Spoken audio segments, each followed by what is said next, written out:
Hello friends, and welcome to Escaping the Mouse with your host, me, Breck Roll. Alright, we're going to do another episode of Bites and Nibbles with Breck today. Today, our recipe was actually sent to me a couple of years ago by our friend Susan Flanagan. And apparently it was one of those things that I probably would have tried at the time, but I think it just kind of got lost in the shuffle. But she happened to mention it on a live stream last week, and I went looking for it, and I found it, and today we're going to make Chason's secret recipe for chili. Apparently, this is one of the things that Chason's is favored for. Chason's was a very popular restaurant in West Hollywood from about 1936 to about the mid-90s when it went under. It was very popular with the celebrities. It said that many of the celebrities who went there had tables named after them, like Alfred Hitchcock and Ronald Reagan and the likes. And like I said, a lot of it revolved around how good their chili was. And apparently it was a very closely guarded secret. The owner of the place would come in once a week, make up the chili, basically put it in a big vat, and then just let it simmer. And that would be served for the whole week. And nobody knew what the recipe was. Well, apparently when the restaurant went under, the recipe was leaked to the public, and we're going to try this. And like I said, Susan had sent this to me, and then a day or two later, she sent me an Instant Pot version of this recipe. We're going to do this kind of the old-fashioned way in the Dutch oven, but I am going to use the Instant Pot to prepare the beans. So let's take a look at our ingredients. I did a lot of prep work ahead of time just so that once we get going on this, we can really start taking a crack at it. We have some parsley, some diced tomatoes, some cumin, chili powder. I prepared the meat. The meat is pork shoulder and a steak, and a couple of steaks. We have some pinto beans, a little vegetable oil, some garlic, butter, chopped up bell peppers, chopped up onions, and I'm going to make one minor adjustment to this just because of my own personal preferences. We're going to add a couple of serrano peppers to add a little flavor to it. So let's get going.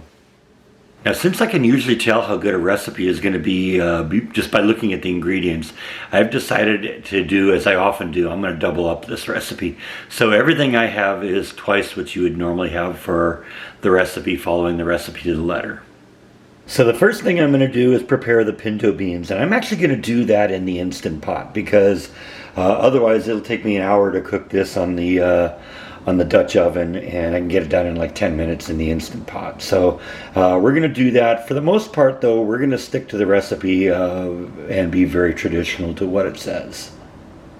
Okay, so at this point what I've done is I've taken a pound of pinto beans, because like I said, I'm doubling this recipe, and I put it in the Instant Pot. I covered it up with about 6 cups of water, and I'm going to put it on here, and according to the lookup chart, pinto beans should cook at high pressure for 6 to 9 minutes. Sometimes I find that the lookup chart isn't 100% accurate, but what we're going to do is we're going to try it with 9 minutes to begin with and see what happens.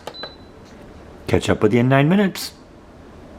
All right, the pinto beans are complete, and we're venting, and we're going to move on to the next stage.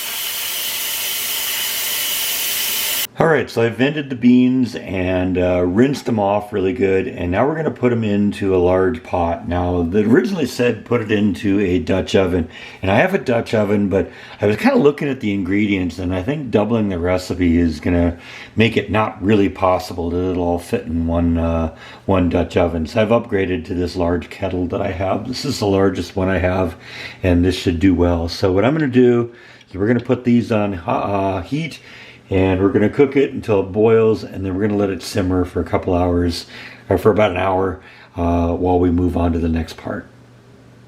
And while our beans and tomatoes cook, we are going to saute our bell peppers for about 5 minutes, and then we're going to mix in our onions as well and get those going. So let's keep those moving, get them nice and cooked, and we'll be ready to move on to the next step. Alright, we've kept our bell peppers moving for about 5 minutes now, and they're pretty much ready to go. Now we're going to mix in the onions. And we're going to stir them around until they're nice and soft. That'll take a few minutes. Probably end up shedding a few tears in the process too. So that's how you know you're doing it right.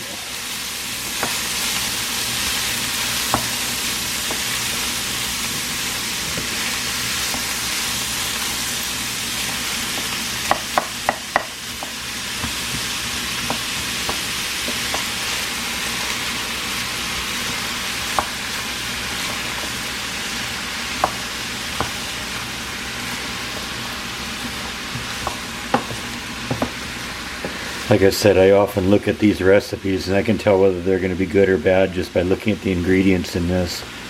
And yeah, this one's going to be good, I think.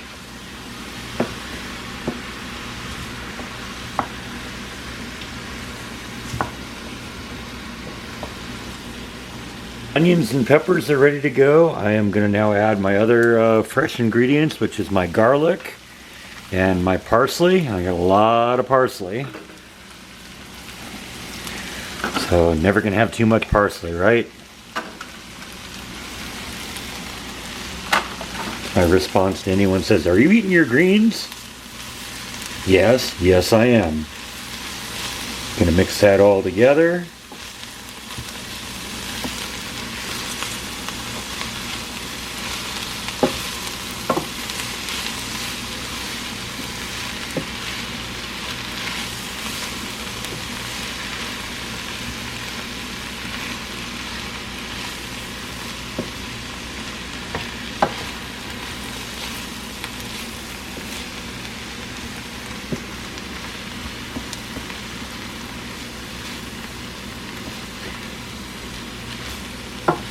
Oh yeah.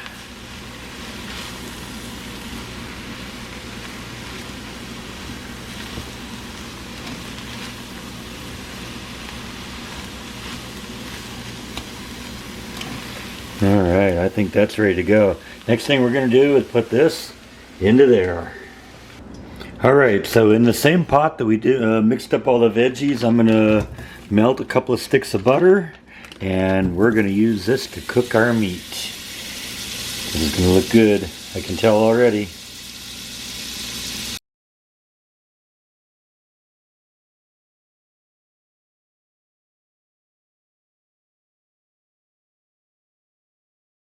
Alright, I actually did end up doing this in 2 batches. I couldn't get all the meat into the skillet for 1 batch. So this is the second batch of the meat that's going in. We're going to kind of stir it around a little bit, and unfortunately I kind of need 2 hands to do that. So we're going to get it all mixed up, and I'll catch up with you when we add the final ingredients in 1 moment. Alright, we got everything into the pot, and basically all we're going to do now is put in our final spices, and that's going to be our cumin, our chili powder, and some salt and pepper. And I'm just going to kind of pour that all in on the top. And we're going to kind of mix that up a little bit.